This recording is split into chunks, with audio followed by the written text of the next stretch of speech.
하나님 감사합니다. 이 시간에도 주의 음성 듣기 원합니다. 주님 말씀해 주시고 이 시간에 말씀 전하고 듣는 가운데 모든 해방하는 어둠의 권세들 우리 안에 강팍함과 완악함과 하나님 대적과 높아진 모든 이론과 얽매인과 묶인 것들 예수님의 이름으로 파쇄되고 떠나갈지어다. 우리 성령님만 이곳에 환영하고 초청하고 모셔드리고 인정하고 의지하오니 영광으로 임하시고 다스리시고 충만케 하시며 주의 나라가 임하주시고 뜻이 하늘에서 이루어진 것 같이 땅에서도 이루어지며 주께서 예비하신 각 심령 안에 30배 60배 100배의 차고 넘치는 열매 가득하도록 이 시간 주장하시고 영광받아 주옵소서. 오직 빛과 구원 되신 예수님의 그 이름만 드러나고 증거되고 나타나기 원하오니 예수님 홀로 영광 받으시고 찬양 받으시며 우리의 삶에 그 구원의 능력을 이루시고 놀랍게 역사해 주옵소서. 오직 예수님만 이 시간에 드러나고 계시되며 나타나시기 원하오니 예수님 홀로 영광 받으시고 찬양 받아 주옵소서. 예수님만이 우리의 모든 것의 중심이 되심을 고백하며 예수님을 이곳에 환영하고 초청하고 모셔드리며 예수님 우리를 다스리시고 주장하시고 역사해 주옵소서. 예수님만을 찬양합니다. 높여드리며 의지합니다. 주님 홀로 영광 받아 주옵소서. 감사합니다. 모든 영광 예수님께만 올려드려 예수님 홀로 영광 받아 주옵소서. 감사합니다. 감사합니다. 모든 영광 예수님께 올려드리며 주님 감사합니다. 찬양합니다. 예수님만을 높여드립니다. 감사합니다. 주님 찬양합니다. 모든 영광 주님 홀로 받으심을 믿고 감사드리며 우리를 사랑하시는 예수님 이름으로 기도합니다. 아멘. 우리가 제가 여러분들에게 한 가지 좀 귀한 말씀을 나누고 넘어가고 싶은데, 우리가 하나님의 말씀을 이제까지 여러분들이 수많은 말씀들을 듣고 또 교회 생활을 해오고 여러분들이 많은 설교를 들어왔겠지만 여러분들이 정말 오해하는 부분들이 있습니다. 그 사람이라는 게 익숙한 것을 떠난다는 게 참 쉽지 않죠. 그것이 좋은 거든 나쁜 거든. 근데 좋은 것을 떠난다는 건 아쉬운 거지만 나쁜 것을 떠나는 것을 아쉬워하는 것에 대해서 그것이 가장 안타까운 일인 것이에요. 정작 진리의 길, 정말 정확한 길을 보여주는데 내가 익숙한 것이 있기 때문에 그 새로운 것이 옳은 것이지만 그것을 향해 떠나지 못한다. 그것이 인간의 가장 큰 슬픔이고 가장 큰 연약함 중에 하나라고 할 수 있습니다. 제가 이런 말씀을 드리는 이유는 여러분이 수많은 설교와 말씀에 익숙해져 있었고 특별히 인간의 행함을 중심으로 지적하는 설교들에 많이 익숙해져 있으시겠지만 제가 누누이 말씀드리는 실상 이런 은혜 복음이라는 은혜 진리라는 것이 어떤 의미냐면, 여러분 저는 가장 가슴 아픈 게 실상 이 은혜 복음을 받아들이지 않는 게 가슴 아픈 게 아니고, 저는 하나님의 마음으로 말씀드리면 은혜 복음이 가볍게 치부되는 게 너무 싫고 가슴 아픈 거. 그게 뭐냐면 어떤 한 설교의 한 종류라고 생각하거나 또는 이재방 목사가 어떤 은혜 복음이라는 하나의 영역을 배워왔다라고 생각하는 게 저는 가장 가슴 아픈 거예요. 이것이 왜 가슴 아프고 잘못된 얘기냐면, 여러분 생각해 보세요. 여러분들이 교회사 이 교회 역사를 살펴봅시다. 여러분들이 처음에 예수님을 통해서 제자들이 전했던 복음이 뭡니까? 부활을 전했습니다. 사도행전을 보면 제자들은 가는 곳마다 예수님의 부활을 전했죠. 그 예수님의 부활하심을 전했던 이 스데반이 순교를 당하는 상황에서 누가 있었습니까? 사울이라고 하는 사람이 스데반의 옷을 들고 있었죠. 스데반이 돌 맞아 죽는 순간에 스데반은 그때까지도 부활을 전했습니다. 그런데 이후에도 사도들은 부활을 전했는데 갑자기 하나님의 택하심이 어디로 임하냐면 바울에게 임해요. 사울이었던 바울이 그 율법주의자고 예수 믿는 사람들을, 부활을 전한 자들을 죽이고 핍박했던 이 사울이 바울이 되죠. 다메섹에서 예수님을 만나고 그가 변화돼서 그는 바울로 바뀝니다. 그래서 바울이 돼서 이 사람이 어떤 일이 일어나냐면, 이 사람이 부활을 전하는 그 계시 이후에 갈라디아서 1장에 얘기한 것처럼 사람에게 배운 것도 아니고 받은 것도 아니고 내가 너에게 전한 복음은 그리스도의 계시로 말미암은 것이다. 그러면서 바울은 이제 그때부터 자신의 복음을 뭐라 얘기하냐면 Gospel of Grace, Word of Grace라고 얘기해요. 은혜의 복음이다. 은혜의 말씀이다. Undeserved favor, unmerited favor라고 일컫는 넘치는 은혜, 자격 없는 자에게 주시는 호의, 은총, 이런 기반을 통한 말씀을 얘기를 합니다. 그게 바로 바울을 통한 계시죠. 그리고 놀라운 것은 성령께서 그 바울의 글들을 신약의 모든 교리서의 4분의 3으로 채택하고 사도들이 전했던 그 부활의 복음조차 뭘로 바뀝니까? 바울이 전한 은혜의 말씀과 은혜의 복음으로 모든 교리가 바뀌기 시작했어요. 그래서 모든 소아시아의 바울이 지었던 교회들은 이 율법에 찌들어 있던 예루살렘 교회의 망함과 더불어서 바울이 전했던 은혜의 복음으로 말미암은 교회들이 그 예루살렘 교회를 세워가고 지금에 이루어졌던 모든 교회의 기반은 은혜 복음을 통한 세워진 바울의 교리로 인한 교회들이라는 것이에요. 여러분, 그런데 중요한 것은 그 은혜 복음으로 인해서 교회가 부흥했던 것이 로마의 국교화되면서 이 콘스탄티누스 황제가 정치적으로 이교도와 기독교의 모든 걸 수용하면서, 이게 정치적인 요건이었어요. 이 환심을 얻기 위해서 그 모든 것을 통합하면서 어떻게 됐습니까? 기독교는 이교도와 합쳐져서, 그래서 지금의 부활절로 어떻게 보면 이교도의 풍습이 그대로 이어진 거예요. 그러니까 태양신을 섬기는 로마의 이교도들과 기독교의 문화가 섞인 겁니다. 그래서 그 가운데 많은 교리가 섞였어요. 인본주의, 율법적으로. 기존에는 이 하나님 중심, 그리스도가 중심된 은혜의 복음, 완전한 예수가 중심된 은혜의 복음이 모든 교회의 교리였는데, 그것이 국교화되고 정치화되면서 이제는 느긋해지고 핍박이 없어지니까 이제는 사람과 타협하는 거예요. 그러니까 어떻게 됩니까? 그 교리가 변질돼서 로만 카톨릭이 생기고, 결국에는 뼈저린 율법적인, 인간 중심적인, 겉에 보여지는 화려함, 그런 것에 취해가면서 교회가 변질됐죠. 그래서 나중에는 심지어 면죄부까지 팔고 잘못된 구원론을 통한 연옥설까지 일어나면서 완전히 성경이 변질됐죠. 성경도 라틴어로 다 번역해놓고 사제들만 읽게 해놓고 모든 성도들은 성경을 모릅니다. 그러니까 모르니까, 무식하니까 사제들은 잘못된 걸로 속이는 거죠. 거짓말로. 그러면서 면죄부가 생긴 거예요. 돈을 내고 죄를 갚는, 이런 말도 안 되는 일이 생긴 거예요. 그 가운데 누가 있었습니까? 그 가운데 루터라는 한 엘리트 사제가 있었어요. 어릴 때부터 율법적으로 집안에서 모태 카톨릭 신앙이에요, 이 루터는. 그래서 그 루터가 뼈저린 율법주의 아래서 그 젊은 시절까지, 심지어 수도원까지 들어가면서 이 사람의 갈등을 보였죠. 나의 죄를 어떻게 하면 해결할 수 있는가? 여러분, 우리는 지금 죄를 어떻게 해결하는지 알고 있는 거를, 그 당시에 루터는 그 진리가 계시가 되지 않고 가려져 있었기 때문에. 뭐 때문에 가려져 있습니까? 교회가 문이 닫혀져 있는 거예요. 영적 문이 닫혀져 있는 거예요. 교회가 율법을 따라간 거죠. 은혜 복음을 버리고. 그러니까 문이 닫혀져 있으니까 그 사제라고 하는 사람조차도 죄사함의 이 진리를 알지 못하는 거예요. 그러니까 로마 교황청을 무릎으로 기어 올라가는 이런 수행까지 하면서 자기를 고행했지만 아무런 결과를 얻지 못하고 고민하는 가운데 하나님의 계시와 은혜가 임해서 어떻게 됐습니까? 루터가 로마서 1장 17절을 보고 회심을 했죠. 하나님 복음에는 하나님의 의가 나타나서 믿음으로 믿음에 이르게 하나니 오직 의인은 믿음으로 말미암아 살리라. 아멘. 루터가 이 말씀을 통해서 변화가 되고, 실상 그 이전에도 여러분이 아셔야 될 거는 어거스틴이라는 사람이, 교부가 하나님의 은혜의 계시, 즉 바울을 통한 은혜의 계시를 받아서 은혜의 진리를 계속 제자들에게 흘려 보냈죠. 은총론이라는 책을 읽어보면 여러분이 좀 많은 깨달음이 있을 거예요. 그리고 루터도 그렇고 칼빈도, 그 이외 많은 이 종교 개혁자들은 은혜 복음에 기반을 둔 이 교리를 계속 전하기 시작했고, 실상 이 종교 개혁을 일으켰던 이 루터는 종교 개혁의 세 가지 의미가 뭡니까? 솔라 피데, 솔라 그라치아, 솔라 스크립투라. 그건 뭡니까? 믿음, 은혜, 말씀, 이 세 가지가 종교 개혁의 모든 중심이거든요. 그러니까 여러분이 알아야 될 건, 종교 개혁이라는 건 단순히 카톨릭에서 리폼드 처치가 나온 것이 종교 개혁이 아니라, 여러분 이 중심을, 본질을 살펴봐야죠.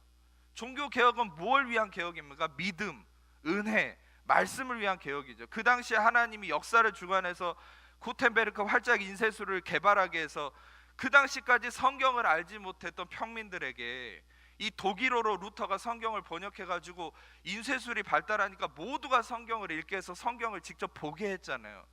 말씀의 눈이 열렸잖아요. 근데 말씀의 눈이 열리는 게 무엇에 대한 개혁이냐는 거예요. 여러분이 이걸 알아야 돼요.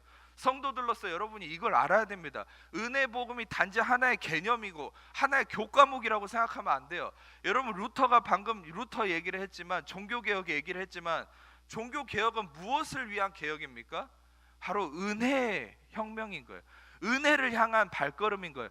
은혜의 개혁인 것이에요. 아멘. 아멘. 여러분이 아셔야 될 건 요한복음 1장에서도 얘기했잖아요. 요한복음은 실상 제가 전에도 언급했지만 로마서를 바울이 은혜의 진리를 변증하기 위해서 썼던 로마서가 제자들에게 흘러가면서 제자들이 율법화 되니까 그 변질됨을 사도 요한이 보고 안타까워서 이 사도 요한이 다시 은혜의 진리를 정립하기 위해서 쓴 게 요한복음이에요. 공간 복음하고는 기반이 다릅니다. 그러니까 요한복음은 1장부터 은혜와 진리에 대한 개념을 얘기하잖아요. 율법은 모세로부터 왔지만 은혜와 진리는 예수 그리스도로 말미암았습니다. 아멘. 여러분, 중요한 것은 여러분이 듣고 있는 이 은혜의 진리는 하나의 개념이 아니에요.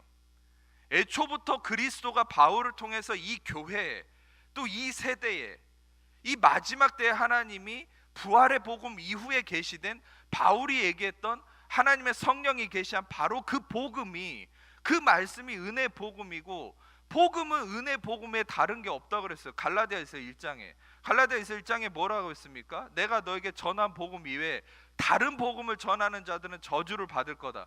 근데 그 다른 복음이라고 얘기할 때 그 헬라어는 헤테로스라고 썼는데, 그 헤테로스는 모양도 다르고 종류도 다르고 질도 다른 완전 다른 걸 얘기하거든요. 근데 그 다른 복음이 뭡니까? 여러분이 들어왔던 행함이 중심된, 사람이 중심된, 여러분 그리스도가 중심된 것이 아닌 말씀을 바울은 다른 복음이라고 얘기한 거예요. 그러면 바울이 얘기하는 우리가 들어야 되는 복음은 뭡니까? 그것은 바울이 얘기하는 은혜의 복음이죠. 사도행전 20장에 말씀한 20장 24절에 얘기한 것처럼 나의 달려갈 길과 주 예수께 받은 사명 곧 은혜의 복음을, Gospel of Grace, 은혜의 복음을 증거하면은 나의 생명을 조금도 귀한 것으로 여기지 아니하노라. 아멘. 사도행전 20장에 바울이 언급한 내용은 뭔지 아세요? 그 당시에 목사들을 모아놓고 세미나를 열어서 이 설교한 내용입니다. 사도행전 20장은. 그러니까 목사들, 리더들한테 하는 내용이 얼마나 중요하겠어요. 근데 자기의 소신을 밝히는데 뭐래요? 자기는 은혜의 복음을 전하는 자다. 그리고 20장 그 30절 중반에 지금 내가 여러분을 주와 및 그 은혜의 말씀에 부탁하노니 그 말씀이 여러분을 능히 든든히 세우사 거룩하게 하심에 입은 모든 자 가운데 기업이 있게 하시리라. 아멘. 여러분, 바울이 전한 것은 은혜의 복음이고 은혜의 말씀이죠. 그것이 바로 부활하신 예수님이 바울에게 계시하신 것입니다. 아시겠습니까?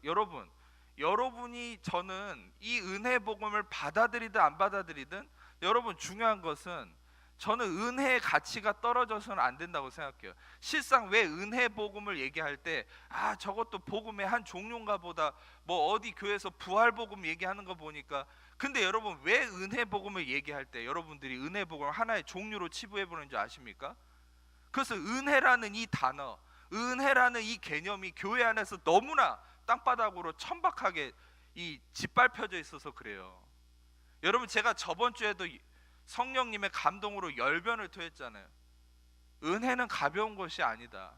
우리가 받아들이고 우리가 알고 있는 은혜라는 건 뭡니까? 이 은혜라는 건 어디서 주는 상장 이름이 아니에요. 교회에서 얘기하는 뭐 은혜롭게 합시다, 뭐 은혜 받았습니다, 이런 개념이 아니에요. 은혜는 하나님의 아들이 살이 다 찢겨 나가고 피를 다 쏟아가면서 대가가 치러져서 우리에게 선물로 주어진 게, 그게 은혜인 것이. 아멘. 아멘. 내가 대가를 치를 수 없기 때문에. 여러분들이 생각해 보세요. 우리가 태양을 받고 물을 먹는 거에 대해서 대가 치르고 먹는 사람 있습니까? 대가를 치를 수 없죠. 왜? 그 가치가 너무 크니까. 그러니까 내가 대가를 치를 수 없는 거예요. 내 죄에 대한 대가도 내가 치를 수 없죠. 그 가치가, 그 대가가 너무 크기 때문에. 그래서 예수님이, 하나님의 아들이 대가를 치러줬기 때문에 우리는 값없이 얻는 거죠. 그게 선물로, 표면적으로는 선물이지만 그 대가가 치러졌다라는 사실이고, 그 대가가 이 온 우주를 뒤덮을 그 이상의 하나님의 아들의 피의 대가이기 때문에 여러분, 우리는 그 은혜가 가벼운 것이 아니라고 얘기할 수 있다는 거죠. 아멘. 그런데 여러분, 은혜의 복음이라 얘기하는데 은혜의 복음을 하나의 그냥 설교의 한 종류처럼 생각한다는 건 이건 말도 안 되는 거죠. 여러분들이 들어야 될 복음, 여러분들이 들었어야 될 말씀이 바로 은혜의 말씀이고 은혜의 복음이고, 이게 바로 교회사의 흐르는 흐름이며, 아멘. 여러분, 이게 바로 예수 그리스도가 원했던 흐름으로 다시 찾아가는 것일 뿐이지, 저라는 이재방이가 훌륭해서 하나의 은혜라는 과목을 가르치는 게 아니란 말입니다. 저는 껍데기일 뿐이고, 저는 여러분 그냥 통로일 뿐이에요. 저는 이 은혜의 말씀이 저라는 질그릇에 담겨져서 흘러가는 것에 황송할 따름이에요. 바울이 얘기한 것처럼. 여러분 이 은혜의 말씀을 오해하지 않기를 축복합니다. 이재방이가 전하는 트레이드 마크가 아닙니다. 이것은 바울로부터 전했던 거고, 이것은 부활하신 예수 그리스도가 계시하신 바로 그 복음이 은혜의 복음이며, 이 은혜의 복음은 예수 그리스도가 중심된 말씀이고, 이 예수 그리스도가 중심된 말씀은 사도행전 13장에 38, 39절에 바울이 사도행전 이고니온에서 전도했던 그 설교의 중심 내용, 바로 예수 그리스도의 이름으로 죄사함을 받고 율법으로는 의롭다함을 얻지 못했던 모든 일에 바로 예수의 이름으로만 의롭다함을 얻는 것, 바로 그것이 은혜의 복음인 것이에요. 아멘. 이 은혜의 복음, 예수의 이름으로 죄사함 받음과 그분을 통한 의롭다함을 얻는 이것을 전한 것 이외에는 여러분 그 무엇도 사람이 중심되는 거예요. 그러니까 죄사함을 얘기하지만 사람의 행위를 강조하고 내가 무엇을 해야 된다 생각하고, 여러분 제가 누누이 얘기하지만 사람의 행함은 결과물이에요. 여러분이 예수 그리스도의 진리와 그분이 씨 뿌림과 그분이 씨앗이 되시는 이 핵심적 복음을 들었을 때, 여러분 그 진리가 쌓여 갈수록 그 진리가 내 안에서 일하기 시작하는 거예요. 아멘. 여러분 우리가 성경을 좀 찾아보겠습니다. 디도서, 이거 스크린에 없습니다. 디도서를 찾아보세요. 디도서 말씀 2장입니다. 2장 11절부터 14절까지 찾으신 분들만 그냥 같이 읽겠습니다. 디도서 2장 11절부터 14절까지 시작. 모든 사람에게 구원을 주시는 하나님의 은혜가 나타나 우리를 양육하시되 경건하지 않은 것과 이 세상 정욕을 다 버리고 신중함과 의로움과 경건함으로 이 세상에 살고 복스러운 소망과 우리의 크신 하나님 구주 예수 그리스도의 영광이 나타나심을 기다리게 하셨으니, 그가 우리를 대신하여 자신을 주심은 모든 불법에서 우리를 속량하시고 우리 깨끗하게 하사 선한 일을 열심히 하는 자기 백성이 되게 하려 하심이라. 여러분 이 디도서 2장 11절 12절에 명확하게 뭐라 얘기합니까?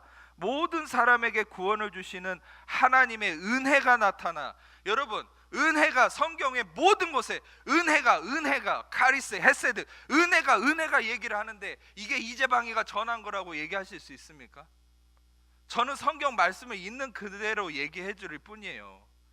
어떤 하나의 목사의 의견이라고 생각하지 않기를 원합니다. 아멘. 제가 이게 가슴 아픈 거예요. 안 받아들여도 상관없어요. 못 받아들이는 사람 어쩔 수 없습니다. 그런데 이걸 하나 이재방이가 전한 거라고 얘기하면은 이거는 하나님을 모독하는 거예요. 이재방이가 전하는 게 아니에요. 저는 아무것도 아니에요. 저는 껍데기라니까요. 그냥 흘려보낼 뿐이에요. 그냥 이 말씀을 루터처럼 번역해서 성경을 보여주듯이 그냥 여러분들에게 눈을 열어서 보여줄 뿐이에요. 보세요. 눈을 열어서 보세요. 모든 사람에게 구원을 주시는 하나님의 은혜가 나타나. 이 은혜가 12절에 뭐라고 얘기합니까? 우리를 양육하시되. 사람이 양육하는 게 아니라, 사람이 가르치는 게 아니라, 사람이 이렇게 바꾸라 저렇게 바꾸라 훈계하는 게 아니라, 이 은혜가 우리를 양육한다. 근데 은혜가 나를 양육하는데 어떻게 한다는 거예요? 경건하지 않은 것과 이 세상 정욕을 다 버리고 신중함과 의로움과 경건함으로 이 세상을 살고, 그 이외 쭉. 여러분 바로 은혜가 우리를 가르치고 양육하고 의로움으로 인도한다라고 성경은 명확하게 얘기합니다. 아멘. 여러분 그러면 우리가 그렇게 생각해야죠. 내가 의롭게 살지 못하고 교회가 의롭지 못하고 잘못된 모습이 있다면 그것은 목사 탓을 하고, 목사 탓이 아니라 그것은 나를 탓하고 그게 아니라 온전한 은혜가 전해지지 않은 것이 문제인 거 아닙니까? 아멘. 여러분이 온전한 은혜, 가격한 은혜, 있는 그대로 그리스도가 계시하셨던 바울을 통해 흘러왔던 완전한 그 은혜의 복음을 전할수록 이 은혜가 바로 성도들을, 은혜가 바로 나를 양육해서 나를 올바른 길로 인도한다는 사실이에요. 아멘. 그러면 여기 계신 분들이든 이 말씀을 듣는 사람이든 알아야 될 것은, 우리가 전할 것은 한 가지인 거예요. 완전한 은혜인 것이에요. Gospel of Grace인 거예요. 아멘. Unmerited favor, undeserved favor, 자격 없는 자에게 주시는 호의, 넘치는 은혜, 이것을 전할 때 그 은혜가 일해야 되는데, 많은 목사들은, 설교자들은 어떻게 왔습니까? 자기가 인간을 바꾸고 자기가 인간을 가르치고 자기의 인본주의적 어떤 신학적 교리를 가지고 자기가 성도들을 바꾸려고 해왔다는 거예요. 여러분, 그것이 아니라는 거죠. 성경은 그렇게 해왔기 때문에 잘못된 복음이 흘러와서 교회들이 능력을 잃어간 거예요. 결국 제가 교회사를 얘기했던 것도 여러분들이 그런 걸 알아야 됩니다. 신학생들만 아는 게 아니에요. 신학생들도 이런 원리를 모릅니다. 신학교 7년 다니면 뭐예요? 여러분, 이런 것도 모르는데 맨날 철학이나 인문학이나 공부하지 신학교에서 그런 거 제대로 공부 안 합니다. 중요한 건 여러분들이 알아야 돼요. 여러분 개개인이 어떻게 해서 은혜의 복음이 흘러왔는지. 그것은 어떻게 해서 흘러왔습니까? 바로 흘러가다가 변질되고, 가다가 변질되고, 변질될 때마다 하나님 사람들을 통해서 다시 은혜를 회복하고 일으키고.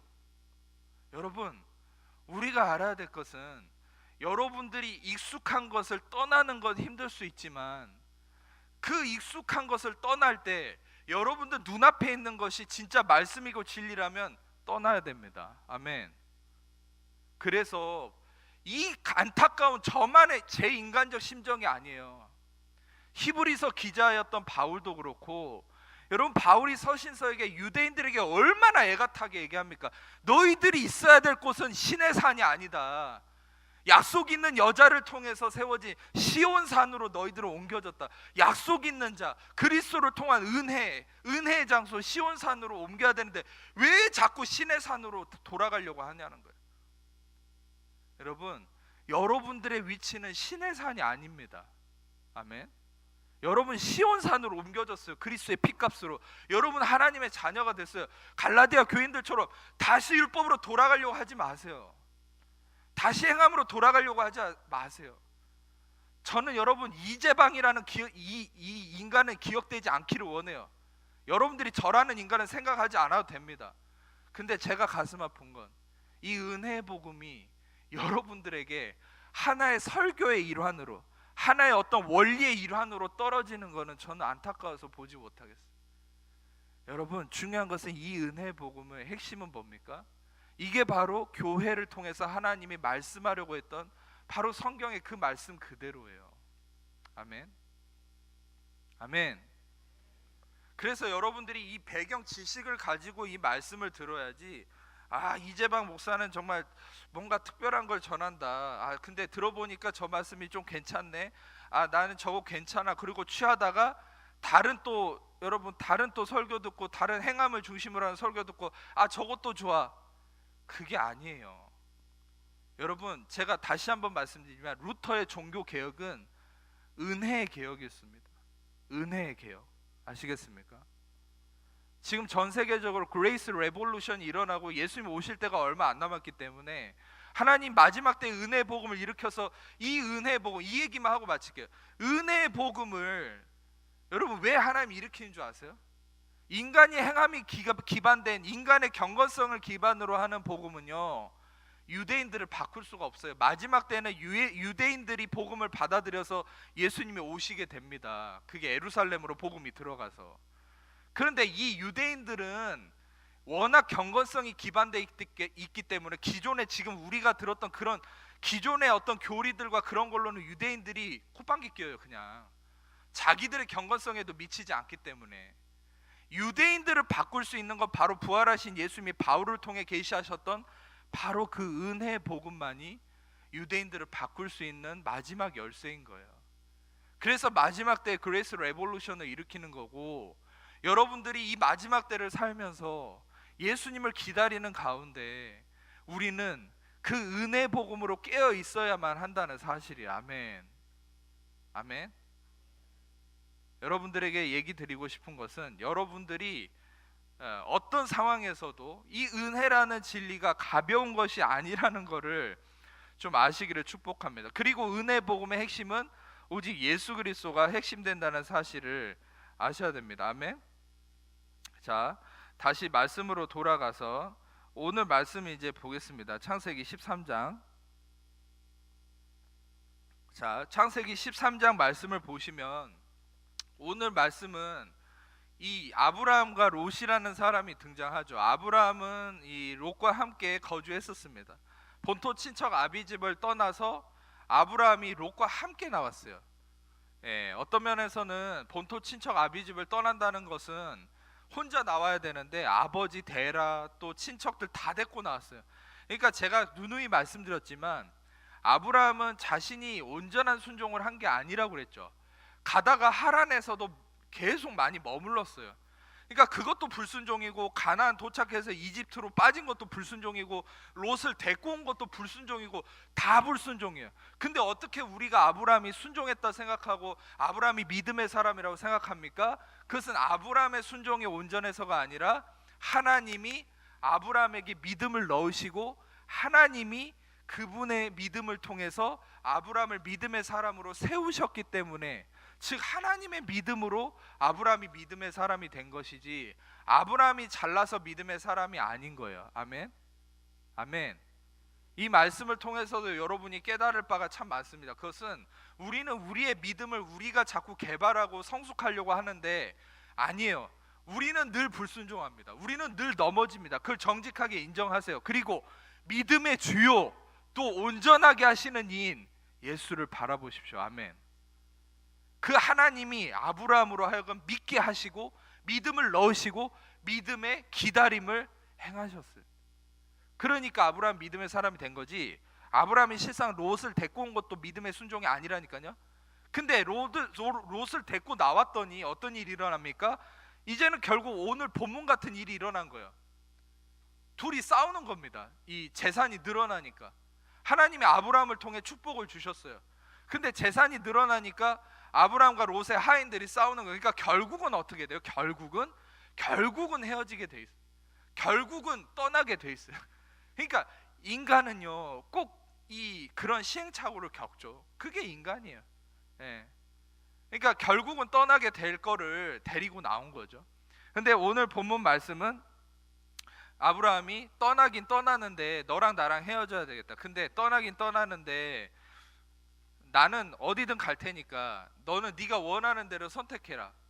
참 이게 아주 놀라운 영적 진리가 있지만 실은 저는 여기에 초점을 맞추기보다 여러분들에게 이제 오늘 전하고 싶은 핵심적 의미는 지금부터 이제 펼쳐지는데 이 롯에게 아브라함은 선택권을 줬습니다. 이것이 이제 스포트라이트가 이 롯에게 맞춰지는 거예요. 근데 이 롯이 이제 선택을 하는 기로에서 어떻게 행동을 합니까? 10절에 보십시오. 10절에 스크린으로 보세요. 읽지는 않겠습니다. 이에 롯이 눈을 들어서 요단 지역을 바라본즉. 자, 여러분 재밌는 것은 유독 이 롯이 바라본 지역이 요단이었다라는 게 특별한 사실이에요. 그러니까 여러분이 성경을 볼 수 있는 눈이 열리기를 저는 축복합니다. 아멘. 근데 재밌는 것은 왜 요단 지역을 바라봤다는 게 이게 특별한 거냐면 이 요단이라는 이 말이 이 전절이나 그 전에 나오질 않아요. 딱 10절에서 처음 등장하고 있습니다. 이 장에서도. 그러니까 갑자기 롯이 눈을 들어 본 곳이 요단이다. 그러면 그 요단이라는 지명에 굉장히 의미가 있는 거예요. 전에도 얘기했지만 요단이라는 게 무슨 의미가 있다고 했습니까? 야라드와 댄이란 말이 합쳐져 있다고 그랬죠. 야라드는 내려간다는 얘기고 댄은 심판이라고 그러거든요. 그러니까 요르단이란 말은 이거는 심판으로 내려간다라는 말이거든요. 그러니까 중요한 것은 왜 굳이 롯은 요단을 바라봤냐는 거예요. 심판으로 내려가는 그 요단을 바라봤다. 이것에 의미가 있다는 거죠. 그리고 요단을 바라봤는데 어떤 상황입니까? 소알까지 온 땅에 물이 넉넉해서 여호와께서 소돔과 고모라를 멸하시기 전이었기 때문에 어떤 모습이었다고 그랬죠? 여호와의 동산 같고. 자, 여기서 이 여호와의 동산 같다라는 이 말이 굉장히 중요한 포인트가 됩니다. 여호와의 동산이란 건 에덴 동산을 의미하는데, 여러분 이 창세기의 기자가 여기다가 이 성령이 그 기자를 통해서 여호와의 동산 같다라는 이 말을 첨가했을 때, 이것은 굉장히 큰 진리를 내포하고 있는 거예요. 성령님이 얘기하고자 하시는 게, 그것은 무엇을 의미합니까? 인간의 갈망이죠. 여러분, 인간은 에덴 동산에서 죄짓고 쫓겨났잖아요. 근데 인간은, 여러분 아담 때부터 얼마나 여호와의 동산으로 돌아가고 싶었겠습니까? 그런데 이 롯도 이 요단을 바라봤는데, 문제는 그것에 대한 갈망이 뭐냐면 여호와의 동산으로 돌아가고자 하는 갈망이 있는 거예요. 여호와의 동산은 어떤 곳입니까? 인간의 의로움이 그리스도를 통해 확정되어 있는 곳이죠. 하나님의 선함을 누리던 곳이죠. 그 은혜가 넘치는 곳이죠. 그것을 갈망하는 거예요, 인간은. 그런데 문제는 여호와의 동산을 갈망하는데, 하나님의 의와 영광과 은혜를 갈망하는데, 눈은 어디를 보고 있습니까? 요단을 보고 있죠. 눈은 심판으로 내려가는 그 요단을 바라보는 거예요. 자, 여러분 중요한 것은 11절에 또 넘어가면은 롯이 요단 온 지역을 택하고, 이것을 심지어는 택했다고 그러죠. 자기가 이제 택했습니다. 이건 선택한 겁니다. 선악과를 선택했듯이 롯이 이 요단을 택합니다. 그래서 동으로 옮겼다, 그리고 떠났다, 이렇게 얘기하죠. 여러분, 자 이제 흐름을 따라서 말씀을 드리겠습니다. 처음에 롯이 눈을 들어서 요단을 봅니다. 마음은 어떤 마음이죠? 에덴을 회복하고 싶은, 하나님의 은혜와 의를 회복하고자 하는 소망과 갈망을 가지고 요단을 봅니다. 근데 요단을 보면서 그곳을 택하고 났더니 어떻게 행동합니까? 동으로 옮깁니다. 동으로. 자, 11절을 보면은 롯이 요단 온 지역을 택한 다음에 동으로 옮기고 떠났다. 이것이 여러분, 이제 지금부터 아주 귀중한 진리를 말씀드릴 테니까 귀 기울여서 잘 들어보세요. 요단을 택한 게 단순한 어떤 우연이 아니라는 것이 이제 지금부터 이어지는데, 단순한 어떤 그냥 선택이 아니라는 거죠. 왜냐하면 요단을 택했다는 건 어떤 심판으로 내려감을 택했다는 건데, 그것을 택하자마자 이 롯은 어디로 향합니까? 동으로 향합니다. 성경에서 동쪽이라는 것은 굉장히 한 가지의 중요한 의미가 있습니다. 동쪽이라는 것. 자, 우리가 창세기 3장 24절 스크린을 보겠습니다. 시작. 이같이 하나님이 그 사람을, 같이 읽겠습니다. 이같이 하나님이 그 사람을 쫓아내시고 에덴 동산 동쪽의 그룹들과 두루 생명나무의 길을 지키게 하시. 하나님이 사람의 죄짓고 쫓아내버리시고, 이들이 어디로 쫓겨난 거예요? 에덴 동쪽으로 그러니까 동쪽에다가 그룹들과 불칼을 둬서, 화염검을 둬서 못 들어오게 한 거죠. 그러니까 인간이 쫓겨난 것은 어디입니까? 에덴 동쪽이죠.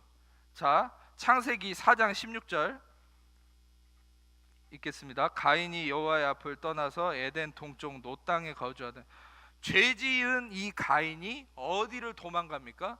동쪽으로 도망가요. 여러분, 동쪽이 성경에서는 공통적 의미가 있는데, 동쪽은 뭘 의미하냐면 하나님과 멀어지는 장소예요.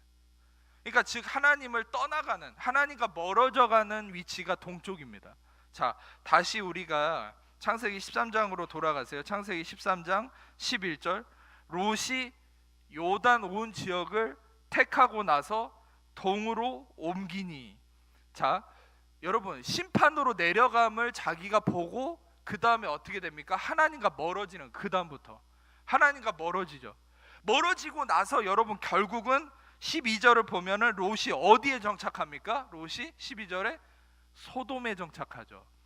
이 소돔은 이름 자체가 그래요. 이름 자체가 이 어떤 의미냐면 불타는, burning이라는 말입니다.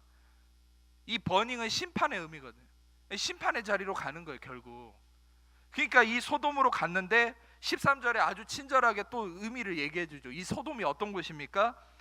13절에 소돔은 요 앞에 악하고 큰 죄인이다. 결국 여러분, 그런데 여러분이 잘 알아야 될 것은 롯은 의인이에요. 아브라함만 의인이 아니라 창세기를 보면 하나님이 롯을 의인으로 지정하십니다. 여러분, 자, 지금부터 잘 들으세요. 의인이라고 성경에서 얘기하는 바는 인간의 행함을 기반으로 삼지 않습니다. 성경에서 얘기하는 의인은 하나님의 택하심의 영역이에요. 아멘. 여러분이 그리스도를 통해 의인됨도 택하심입니다. 아멘. 창세기도 여러분 율법을 잘 지키고 하나님과 뭘 인간이 잘해서 의인이라고 얘기하지 않아요. 의인은 하나님이 택한 자를 의인이라고 그래요. 근데 롯을 성경은 의인이라고 얘기해요. 행실은 전혀 의인이 아니거든요. 어떤 면에서는. 근데 롯을 성경에서 하나님은 의인으로 택합니다. 그래서 의인으로 얘기하는데 이 의인이 어떻게 행합니까? 그러니까 이것이 이제 성도들의 어떤 지침이 되는 말씀일 수 있어요. 의인이지만 갈라디아 교회처럼 조심해야 되는 부분이 있다는 것이에요. 그것은 뭡니까? 이 의인 롯이 요단을 보기 시작하고 보니까 요단을 보는 게 잘못이에요. 요단을 보고 그 다음에 동쪽으로 옮겨서 그 다음에 소돔에 이르렀다. 결국 인간이 이 요단을 택하는 순간 어떻게 됩니까? 하나님과 멀어지고 심판을 받고 죄악에 갇히게 된다. 이 수순을 밟는 것이죠. 여러분, 그러면 저는 지금부터 요단이라는 게 뭔지에 대해서 좀 더 설명을 하고 싶습니다. 왜 요단을 택한 것이 문제인가? 아까도 얘기했듯이 요단은 심판으로 내려간다는 얘기를 했죠. 전에도 설교 중에 한번 얘기했지만 여호수아와 언약궤를 맨 제사장들이, 여호수아 백성들과 언약궤를 맨 제사장들이 요단강을 건널 때 그 요단강에 여호수아 백성들이 먼저 들어가지 않았죠. 그 야라드와 된 요단강, 심판으로 내려감을 의미하는 그 요단강에 언약궤를 맨 제사장들, 즉 예수 그리스도를 상징하는 그 본체가 먼저 요단에 들어갔고 그것을 통해서 길이 열려서 백성들이 평지로 걸을 수 있게 되었죠. 그리고 그 갈라짐은, 그 물길은 어디까지 이르렀습니까? 아담 성읍까지 이르렀다. 즉 아담의 저주에까지 예수 그리스도의 대속하심이 이르러서 모든 인류는 그 평지, 즉 구원의 길로 이를 수 있게 되었다. 아멘. 그래서 여러분들에게 전에 나눴던 것처럼 요단을 들어가는 것은 예수 그리스도가 가장 먼저 유일하게 들어갈 수 있는 길이 바로 요단을 들어갈 수 있는 예수 그리스도다라는 것을 말씀드렸죠. 우리가 수많은 말씀들을 통해서 속죄함의 십자가는 오직 예수 그리스도만 질 수 있는 것이다.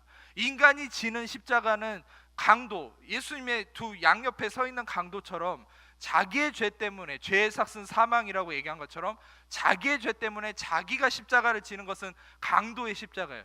근데 속죄의, 남을 의롭게 하고 구원에 이르게 하는 속죄의 십자가는, 대속의 십자가는 오직 예수 그리스도만이 질 수 있다 얘기했죠. 아멘. 그러니까 요단도 마찬가지예요. 요단도 오직 예수님의 언약궤만 먼저 들어갈 수 있는 거예요. 그런데 여러분 지금 롯을 보세요. 이 롯은 자기가 요단을 택했습니다. 자기가 심판을 택했습니다. 자기가 심판으로 들어가기를 결정했어요. 그러니까 어떻게 됩니까? 그것이 동쪽으로, 즉 쫓겨나는 삶, 하나님과 멀어짐이 일어나고 결국에는 심판의 자리에 거하고 결국에는 죄악의 문제 가운데 거하게 되는, 이게 바로 성도의 삶의 수순이에요. 성도들이 그리스도를 통한 대속하심을 믿고 자기 행위와 상관없이 예수님의 죄값을, 그 대속하심을 믿음으로 의롭다함을 누리며 살면 여러분 은혜를 누립니다. 아멘.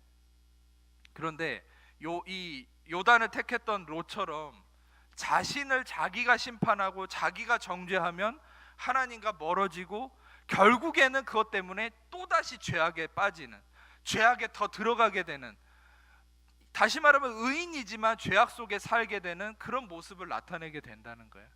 여러분, 자, 우리가 창세기 13장에 12절에 아브라함을 봅시다. 12절에 아브라함을 보시면은 아브라함은 가나안 땅에 거주했다 이렇게 얘기하죠. 이 가나안이라는 이름도 참 재밌습니다.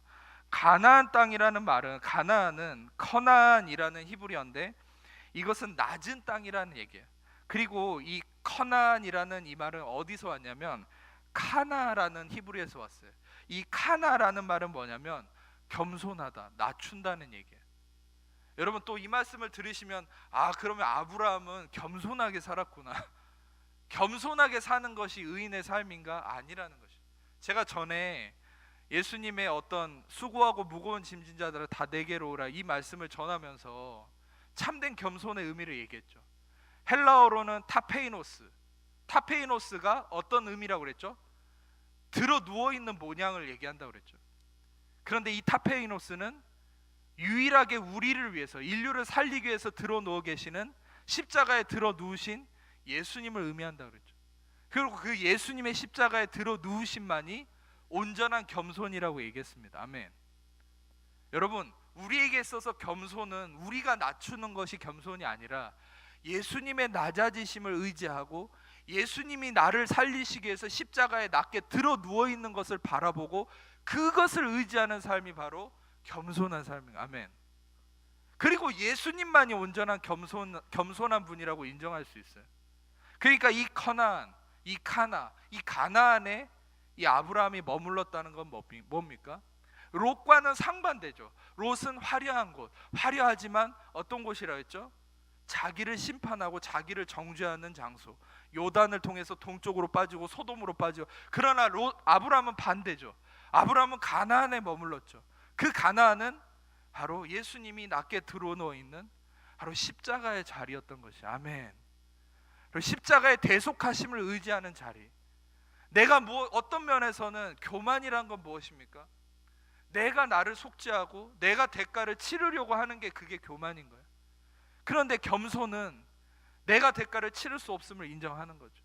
오직 예수님만이 대속하시고 나의 모든 걸 용서하셨음을 믿고 의지하며 그분의 십자가 아래 머무르는 것. 그 참된 겸손이 이루어진, 타페이노스가 이루어진 그 십자가의 자리에 머무르는 것이 바로 이 아브라함이 가나안 땅에 머물렀다 하는 이 의미로 나타나고 있다는 것이죠. 자, 그래서 여러분, 아브라함과 상반되게 롯은 이 자신을 심판하고 자신을 정죄함을 통해서 이 하나님의 의에 이르지 못하고 결국은 죄악과 문제에 빠져서 롯의 결론은 어떻게 됩니까? 결국엔 소돔과 고모라를 하나님이 벌하실 때도, 여러분 재밌는 사실을 알려드릴게요. 여러분, 예수님이 구약에는 예수님이 자주 등장을 하셨어요. 근데 그 예수님을 등장시킬 때는 더 맨이나 어떤 특별한 인물로서 등장을 시키는데 천사들과 함께 등장할 때도 있고 혼자 등장할 때도 있거든요. 근데 아브라함을 찾아갔을 때 예수님이 두 천사와 함께 세 명이 아브라함을 찾아갔을 때 아브라함이 그들을 영접하죠. 근데 그 가운데 계신 분이 어떤 성경적 근거로 예수님이거든요. 그런데 그 아브라함을 찾아갔다가 나중에 소돔과 고모라의 하나님의 멸망을 예언하기 위해서 갈 때 롯을 찾아가거든요.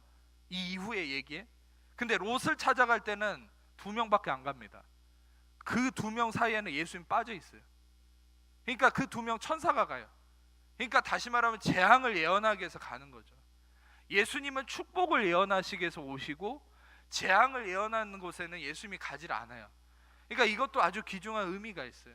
그러니까 롯에게는 예수님이 찾아가지 않습니다. 나중에. 롯이 계속 소돔에 머무르니까. 여러분, 제가 어떤 면에서는 아까 초도에도 얘기했듯이 여러분이 은혜 복음을 통해서 이전에 익숙했던 그것이 말씀이 아니라면, 그것이 은혜의 진리, 하나님이 말씀하고자 했던 성경적 근거가 아니라면 아무리 익숙한 것이라도 떠나야 된다고 그랬죠. 어디로 떠납니까? 시온산으로, 은혜의 자리로, 십자가의 자리로 와야 된다고 그랬죠. 아멘. 근데 롯은 계속 소돔에 머물렀다니까요.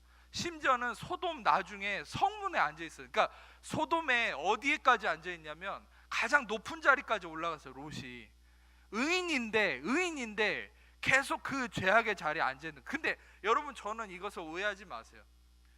어떤 죄를 짓고 안 짓고 죄의 문제 가운데 빠져 있는 걸 정죄하려고 하는 얘기 아니에요. 그 뿌리가 뭐가 잘못된 건지를 얘기하려고 하는 거예요. 롯이 왜 깨닫지 못하고 계속 소돔에 머물렀겠습니까? 그는 여전히 요단을 택했다는 그 마음에 매여 있는 거예요. 여전히 자기를 심판하는 자리에 있는 거죠. 여러분, 많은 성도들이 마찬가지예요. 인간의 육신이라는 건 그렇습니다. 대속함을 받아들이지 않는 게 육신의 속성이에요. 여러분, 갈라디아서 3장 12절의 말씀처럼 율법은 믿음에서 난 것이 아니라고 얘기하죠. 여러분, 율법은 믿음에서 난 것이 아니니 율법을 행하는 자는 그 가운데서 살리라. 만약에 여러분들이 좀 충격적인 말씀을 드리자면, 여러분들이 행함을 의지하고 나의 행동을 의지해서 살잖아요. 그럼 여러분들은 아무리 그리스도 안에 있다 해도 그 행함으로 정죄받고 판단받게 돼 있습니다. 그게 성경이에요. 왜냐, 갈라디아서 3장 12절에 분명히 그렇게 얘기했거든요. 율법은 믿음에서 난 것이 아니니 율법 아래서 행하는 자는, 율법을 의지하는 자는 그 아래서 행해야 된다. 여러분, 다시 말하면 우리는 행함을 의지하느냐 그리스도를 의지하느냐 이것을 선택하는 건데, 행함을 의지하는 삶은 늘 심판 아래 거하는 거예요. 늘 정죄함을 받는 거죠. 그리고 내 육신을 따라서 나를 또 정죄하는 삶을 사는 거예요. 즉 내가 나를 대속하는 삶을 사는 거예요. 내가 죄값을 치르려고 노력하는 삶을 사는 거죠. 여러분, 이것이 가장 안타까운 삶인 거예요. 여러분, 왜 예수 그리스도가 대속하시고 은혜를 주시고 그분이 죄값을 치르셨는데 여러분 내가 나를 정죄합니까? 오늘 좀 시간이 좀 갔지만 더 의미를 말씀드릴게요.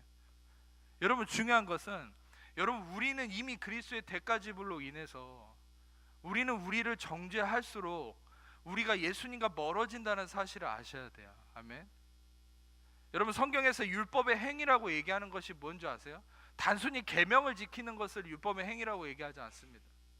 율법의 행위라는 것은, 그것은 내가 나의 죄를 대속하기 위한 노력, 나를 벌하고 나를 심판하는 것. 그래서 여러분, 나를 정죄하는 게 제일 나쁜 거예요. 다시 한번 말씀드립니다. 성경적 의미로 나를 정죄하는 게 제일 나쁜 겁니다. 다시 한번, 나를 정죄하는 게 제일 나쁜 겁니다. 아시겠습니까? 할렐루야. 그러면 어떤 분들은 이런 말을 하시겠죠. 아, 목사님, 그러면 나를 정죄하지 않으면 남한테 잘못하고서 그냥 입 싹 닫고 그냥 뻔뻔스럽게 살아도 된다, 그런 얘기입니까? 라고 얘기하실 수 있는 분이 있을 수 있어서 야고보서 2장 8절에서 13절을 좀 같이 보겠습니다. 야고보서 2장 같이 한번 읽어보겠습니다. 시작.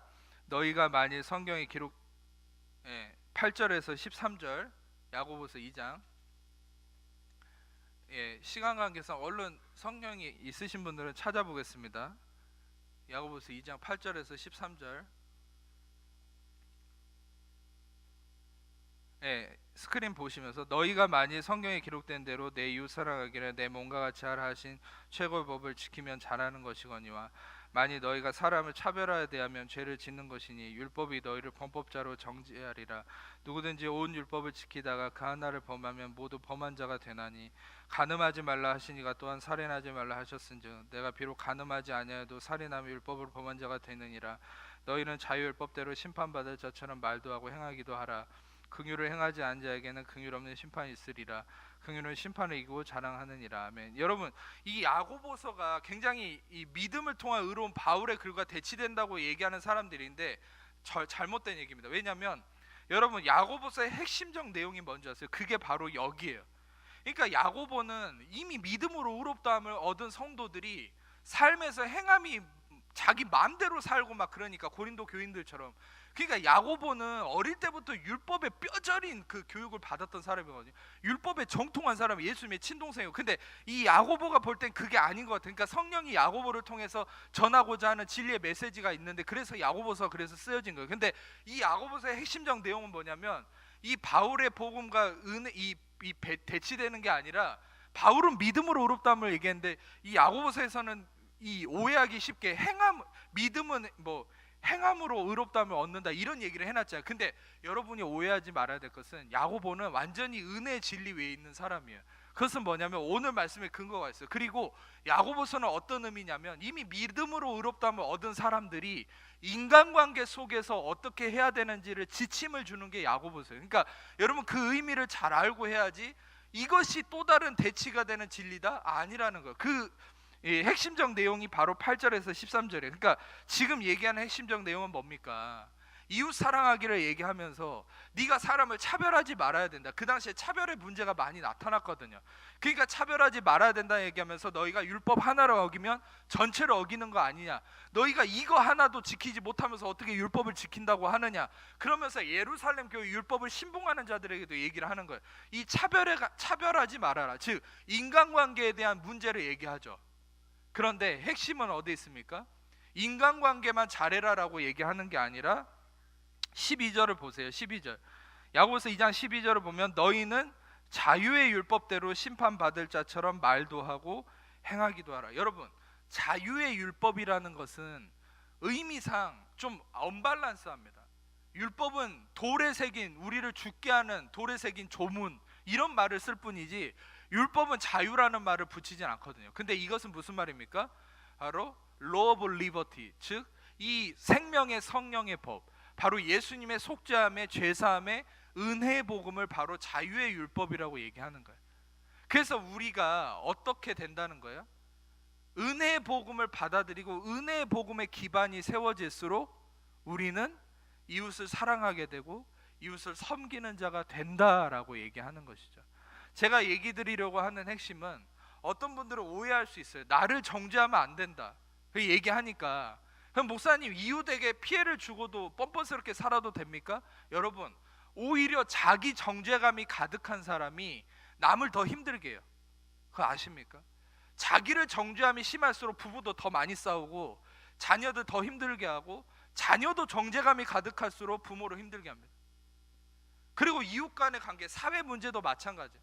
모든 범죄자들은 뼛속부터 정죄감에 쪄들어 있어요. 여러분, 바로 이 정죄감이 사람을 망치는 겁니다. 관계를 깨트리는 겁니다. 그런데 여러분, 지금 얘기했던 이 인간관계의 핵심을 얘기하는 야고보가 뭘 얘기하는 거예요? 자유의 율법대로 심판받을 자처럼 말도 하고 행하기도 하라. 이게 뭡니까? 너희가 은혜의 복음 안에 있는 사람의 그 기반을 가지고 인간관계를 이루어 가라라는 거야. 아멘. 너희가 은혜의 복음을 깨달을수록, 은혜의 복음을 말하고 그대로 행할수록 은혜의 진리가 너희를 인간관계 속에서 온전히 이루어 간다는 거야. 아멘. 야고보조차도 이렇게 얘기하고 있어요. 여러분, 중요한 것은 나를 정죄하는 것만큼 최악이 없습니다. 여러분, 근데 우리는 나를 자꾸 심판하려 하죠. 나를 정죄하죠. 여러분, 마지막으로 말씀을 좀 몇 가지만 나누고 마무리하겠습니다. 여러분, 우리가 예레미야 말씀 14장을 잠깐 보겠습니다. 예레미야 14장 13절만 좀 읽겠습니다. 13절. 예레미야 14장 13절 같이 읽겠습니다. 이에 내가 말하되 슬포도소이다. 주 여호와여 보시옵소서. 선지자들이 그들에게 이르기를 너희가 칼을 보지 아니하겠고 기근은 너에게 이르지 아니할 것이라. 내 이곳에서 너에게 확실한 평강을 주리라. 예레미야 시절에 거짓 선지자들을 얘기하는 건데, 거짓 선지자들이, 여러분, 하나님이 이스라엘을 심판한다고 그러니까 거짓 선지자들은 아니다, 평강이 할 거, 우리는 아무 재앙이 없을 거다. 이 거짓 선지자들이 이런 얘기를 하는 거예요. 거짓 선지자들의 이 평강은 무엇을 근거로 하는 겁니까? 여러분, 바로 세상의 모습이에요. 자기 정죄함. 여러분, 우리는 그리스도 안에서 확실한 평강을 얘기하잖아요. 세상 나가보세요. 정말 쓸데없는 막연한 낙천주의, 막연한 낙관주의, 뭐 다 잘 될 거야, 모든 게 잘 될 거야, 자기 최면입니다. 그거는.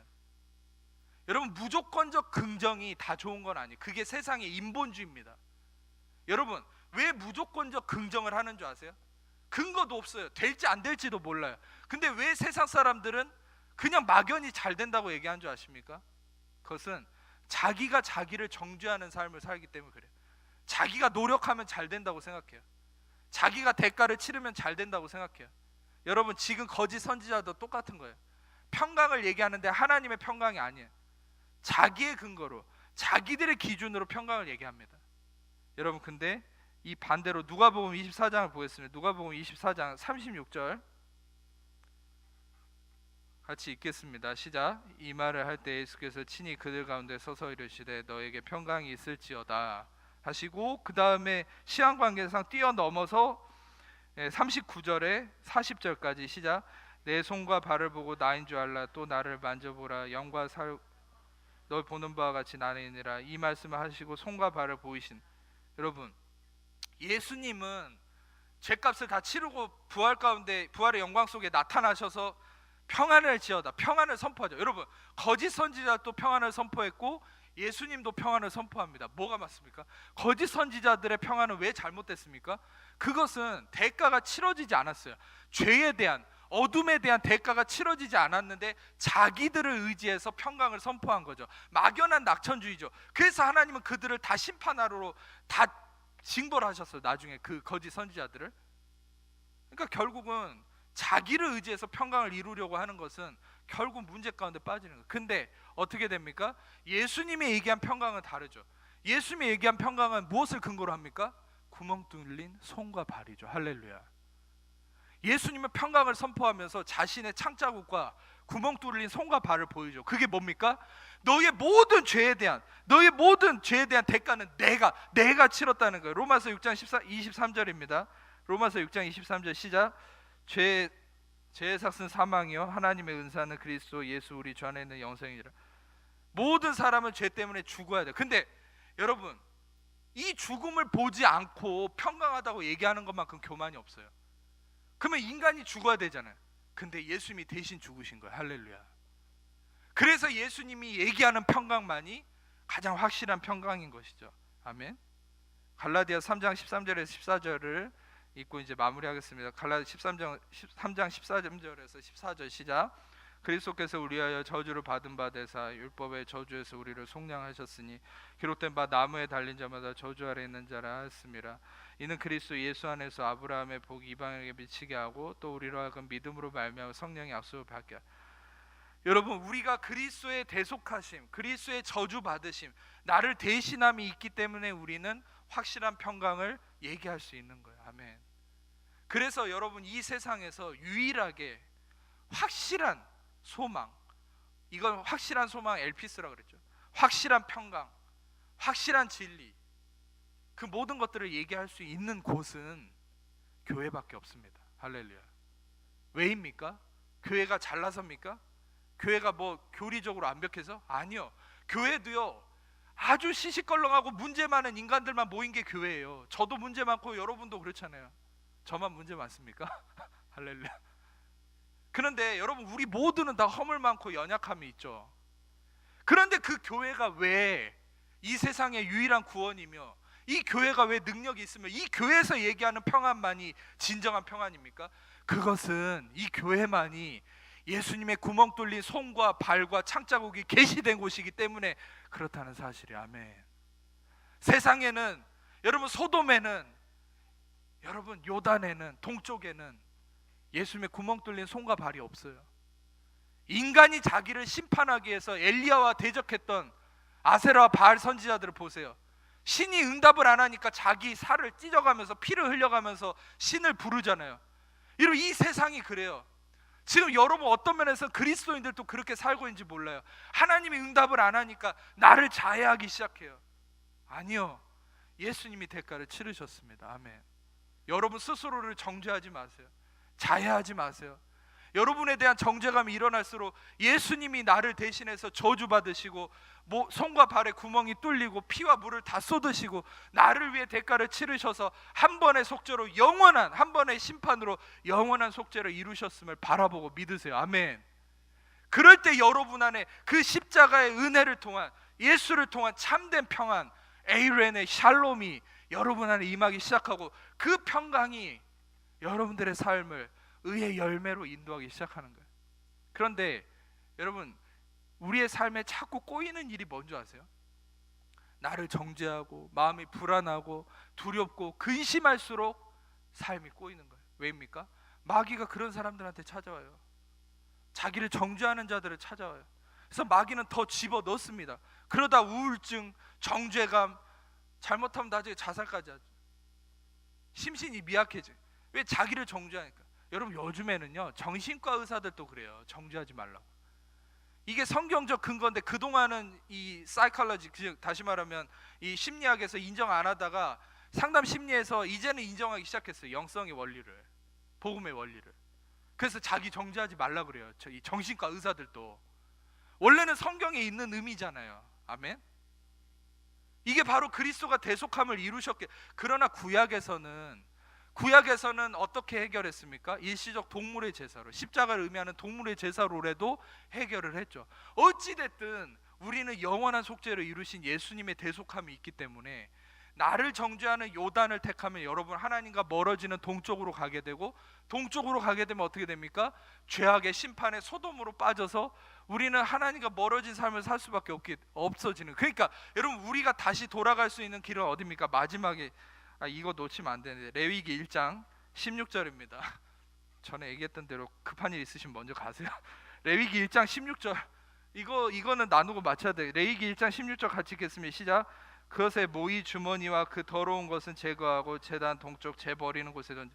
그러니까 성막을 보면은 동서남북이 다 이 의식이 행해진 게 달라요. 아주 놀라운 영적 의미가 있어요. 근데 제단 동쪽에다가 꼭 재를 버리게 했거든요. 재, 네시엔이라고 하는데 이 재는 뭘 의미하냐면 이거는 내 죄를 뒤집어 쓴 이 재물이 다 태워지고 나서 이 남는 것이 대시엔 재입니다. 이것은 뭘 의미합니까? 예수 그리스도가 우리의 죄를 짊어지고 완전히 죄가 속해져서 다 심판이 이루어졌음, 다 태워졌음을 의미하는 거죠. 이 죄는 무엇을 의미하냐면 내 모든 죄와 허물이 십자가에서 이미 심판을 받고 해결되었다, 불의 심판을 이미 다 받았다라는 것을 의미하는 게 죄입니다. 그런데 그 죄를 어디다가 버리는 거예요? 동쪽에다가. 여러분, 왜 동쪽에다 버리는지 지금부터 의미를 얘기하고 마치겠습니다. 동쪽에다 버리는 이유는 여러분 해가 어디서 뜹니까? 해가 어디서 뜹니까? 동쪽에서 뜨잖아요. 오늘 설교 중에 유일하게 대답할 수 있는 한 가지 나왔죠. 동쪽. 근데 여러분 왜 동쪽에다가 죄를 버릴까요? 해가 뜨는 곳에. 여러분 이 당시에도요 많은 사람들이 자기 죄책감을 가지고 재물을 가지고 죄를 사하기 위해서 나옵니다. 성막에서 재물에 자기 죄를 전가하고 재물이 죽임을 당하고 내 죄가 대속하심을 확인하고 평안을 얻고 돌아갑니다. 근데 집에 돌아가면 또 어떻습니까? 다시 정죄감이 생겨요. 어제 지었던 죄가 떠올라요. 문제가 자꾸 문제에 어떤 우울함이 생깁니다. 그러면 그 사람들이 성막으로 찾아와요. 근데 성막으로 찾아올 때 여러분 그날 가장 먼저 보이는 곳이 어디입니까? 동쪽이죠. 여러분 그 동쪽에서 해가 떠오를 때 무엇을 봅니까? 성막에 찾아온 사람들이 죄를 보는 거예요. 나의 모든 죄가 심판을 받았음을 보는 거예요. 어제 내가 죄를 심판받았지. 엊그제 내가 죄를 심판받았지. 내 죄가 이미 사함을 받았구나. 그 동쪽에서 죄를 보면서 마음의 평안을 얻는 거예요. 그래서 하나님께서 그것을 동쪽에 버리게 해서 모든 사람들이 그 하루의 첫날 그것을 확인하게 하는 거예요. 할렐루야. 이해가 되십니까? 여러분 하나님은 여러분들이 하루의 첫날 아침에 일어나자마자 모든 순간에 나의 죄가 대신 나의 모든 죄를 십자가에서 끌어안고 나의 과거 현재 미래 모든 허물과 죄를 끌어안고 불의 심판을 받고 죄가 되셔서 나를 모든 것에서 대속하신 그 예수 그리스도를 통해서 하나님은 참된 평안을 누리기를 원하십니다. 아멘. 마음에 근심과 염려가 있다면 그것은 아직 내가 대속함을 온전히 믿지 못하는 거예요. 여러분 우리는 모든 우리의 문제가 이미 십자가를 통해 대속함이 일어났음을 여러분이 바라보시고 믿어야 됩니다. 아멘. 그것이 여러분의 평안과 열매와 능력의 삶으로 인도하는 것이에요. 아멘. 여러분 오늘 이 말씀을 통하여서 더 이상 나를 정죄하는 것을 멈추고, 그렇다 해서 남을 정죄하는 겁니까? 아니죠. 그리스도를 바라보세요. 구멍 뚫린 손과 발, 창자국, 예수님의 대속하심을 바라보세요. 그분을 통해 내 모든 문제가 해결되었음을 바라보세요. 그럴 때 여러분 안에 참된 안식을 통해 여러분 삶에 놀라운 열매가 이루어질 것을 믿습니다. 기도하겠습니다. 이 시간에 아픈 곳이 있는 분들은 아픈 곳에 손을 얹고 그 외에 다 가슴에 손을 얹겠습니다. 제가 여러분을 위해서 기도하겠습니다. 사랑해 주니 감사합니다. 이 시간에 손을 얹은 주의 백성들을 축복합니다. 우리의 모든 죄와 허물을 대속하고 모든 어떠한 것에도 정죄함이 없도록 우리를 자유케 하신 예수 그리스도, 이제 그리스도 예수하는 자에게는 결코 정죄함이 없나니 이는 생명의 성령의 법이 죄와 사망의 법에서 우리를 해방하였음이라 말씀하신 것처럼 이미 예수 그리스도의 대속하심으로 우리는 어떤 것도 우리를 정죄할 수 없으며 그 정죄함 가운데 어떤 질병과 문제도 우리에게 아무런 권세와 능력이 없음을 선포합니다. 이 시간에 죽으시고 부활하신 예수님의 이름으로, 죽으시고 부활하신 예수님의 이름 명하는 하나님 자녀를 붙고 있는 모든 염려, 근심, 불안, 초조, 두려움, 삶의 문제, 질병, 고통, 마귀, 얽매임과 묶임과 모든 더러운 것들 하나님의 자녀들에게서 떠나갈지어다. 자유케 될지어다. 머리끝부터 발끝까지 이 시간에 예수의 보혈을 덮습니다. 영광으로 임하시옵소서. 자유케 하시고 충만케 하옵소서. 신경, 세포, 조직, 면역체계 예수의 이름으로 온전케 될지어다. 주님 감사합니다. 예수의 온전한 대속하심으로 모든 하나님의 자녀들 참된 평화로 인도하심을 믿습니다. 감사합니다. 주님 영광 받아 주옵소서. 모든 영광 주님께 올려드리며 우리를 사랑하시는 예수님 이름으로 기도합니다. 아멘.